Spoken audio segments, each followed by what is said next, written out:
Benches के इख्तियारात का case मुकर्रर ना करने पर तौहीन अदालत केस की समाअत कल तक मुलतवी कर दी गई। क्या अदालती फैसले के बावजूद इंतजामी कमेटी का फैसला बरकरार रखा जा सकता है? एक मरतबा बेंच केस में नोटिस कर चुका हो तो उससे केस वापस लिया जा सकता है। अदालत ने इन दो सवालों पर हामिद खान और मुनीर ए मलिक को मुआवन मुकर्रर कर दिया है, जबकि जस्टिस मंसूर अली शाह ने रिमार्क्स दिए कि कमेटी चलते हुए केसेस वापस ले तो अदलिया की आज़ादी तो खत्म हो गई। अगर महसूस हो कि फैसला हुकूमत के खिलाफ हो सकता तो केस ही बेंच से वापस ले लिया जाए।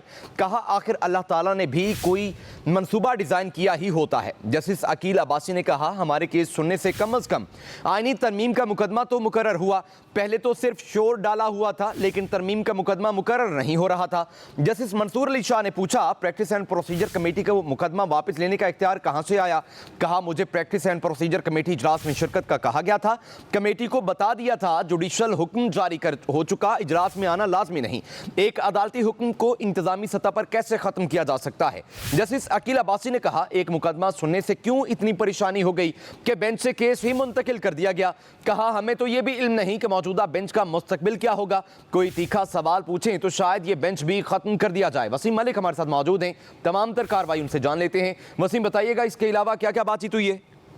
देखिए बिल्कुल ये अहम तरीन मुकदमा था जो आज के रोज सुप्रीम कोर्ट ऑफ पाकिस्तान के 2 रुकनी बेंच जो कि कमरा अदालत नंबर 1 में बैठा उसके सामने समाअत के लिए मुकर्रर था। जैसे ही केस की समाअत का आगाज हुआ तो जस्टिस मंसूर अली शाह उन्होंने अपने अदालती अमले को कहा कि वो तौहीन अदालत वाला मुकदमा जो है उसे कॉल किया जाए, जिसके बाद रजिस्ट्रार सुप्रीम कोर्ट जो है सलीम खान वो भी आज के रोज अदालत में पेश हुए और अदालत बार बार एक सवाल ये पूछती रही कि क्या जब एक मुकदमा जिसको एक बेंच सुन रहा हो और उसमें नोटिस जारी कर चुका हो तो किस तरह कमेटी जो है वो मुकदमे को वापस ले सकती है? क्या ये अख्तियार कमेटी के पास है? या फिर ये भी सवाल पूछा गया कि जो ये केसेस हैं जब एक मरतबा कमेटी का काम सिर्फ इतना है कि वो केस किसी बेंच के सामने मुकर्रर कर देती है तो उस केस को सुनने ना सुनने का जो अख्तियार है वो सिर्फ उस बेंच के पास ही होता है। जिसके बाद जो कमेटी के फैसले हैं इस हवाले से 17 जनवरी के जिसमें एक रेगुलर जो सुप्रीम कोर्ट ऑफ पाकिस्तान की रेगुलर 3 रुकनी जजेस कमेटी है उसका फैसला रखा गया बेंच के सामने और दूसरा आईनी कमेटी का फैसला भी रखा गया। और उसके बाद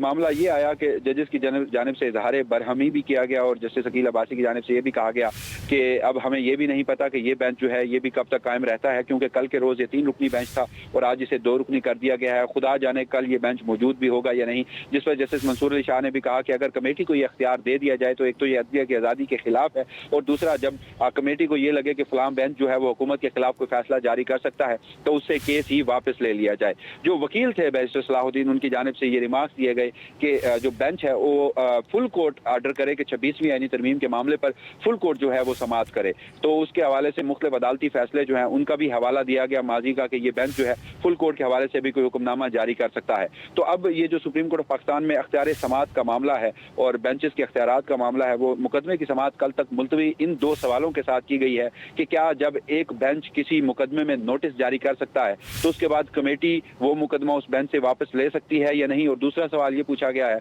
कि अब ये मुकदमा तौहीन अदालत का है, इस मामले में अदालत किस हद तक आगे बढ़कर फुल कोर्ट के हवाले से कोई हुक्म जारी कर सकती है। तो 2 अदालती मुआविन मुनीर मलिक और हामिद खान सीनियर वकला हैं, आईनी माहिरीन हैं, उनसे मुआवनत तलब करके और इसके साथ साथ अटॉर्नी जनरल ऑफ पाकिस्तान को भी मुआवनत के लिए तलब किया गया है और समाअत जो है वो कल तक मुलतवी कर दी गई है।